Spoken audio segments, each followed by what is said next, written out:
Brought to you by Felicity and Fritz at 127 Princess Street for all of the season's fashion must-haves.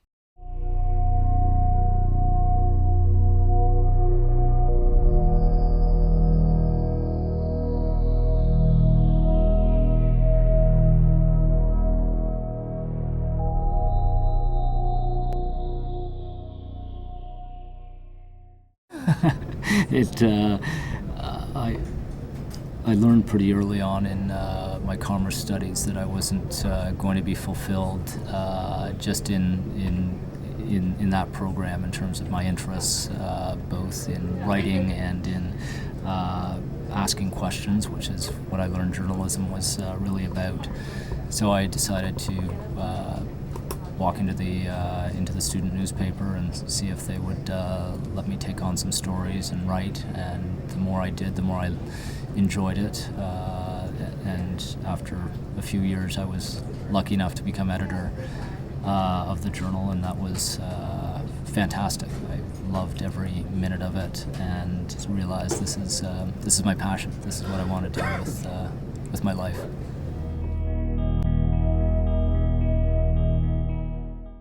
Greatest memory I have of the journal is the year I was editor. We took on the student government over a question of finance.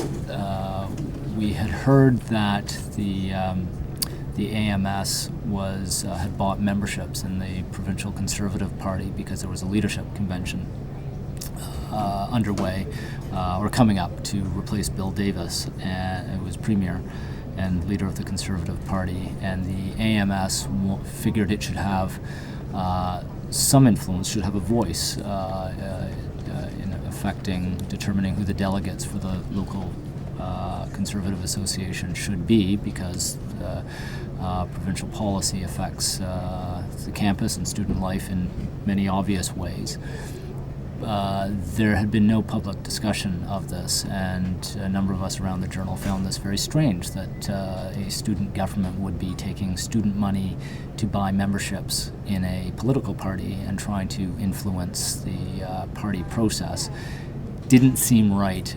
Certainly demanded more answers. We had a number of questions, and we went after the student government quite aggressively, both in reporting and in the editorial positions of the newspaper, and forced the AMS in the end to step down, to reverse its policy. And that for me, for a number of us, was very good and healthy reflection of what good journalism can be and should be, which is pursuing the public good, challenging authority, asking questions even of your friends and neighbors and fellow students, no matter how uncomfortable or irritated it makes them, that you're in a position as a journalist to ask questions on behalf of thousands of readers.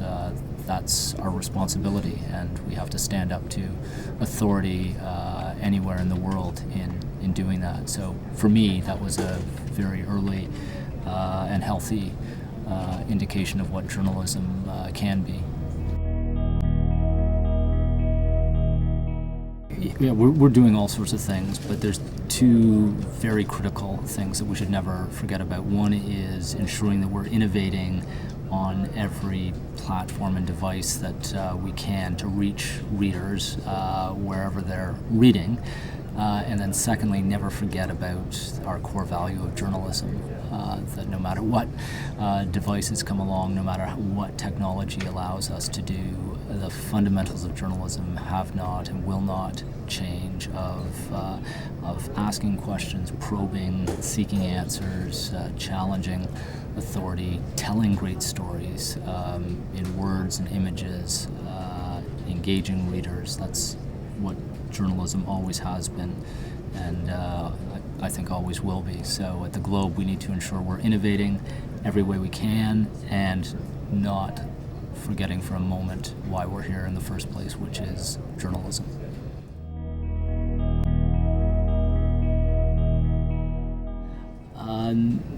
Work at the Journal if you're interested in text-based journalism.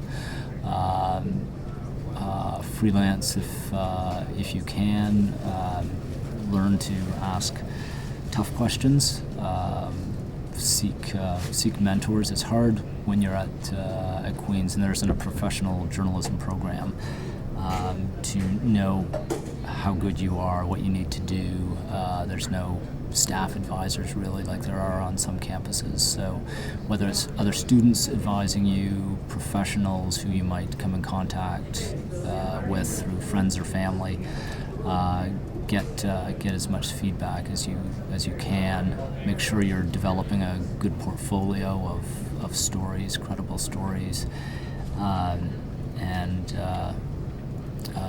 write as much as you can while you're at Queen's, because you'll be able to take on stories and write stories with a bit of freedom that you may not get once you're out of there.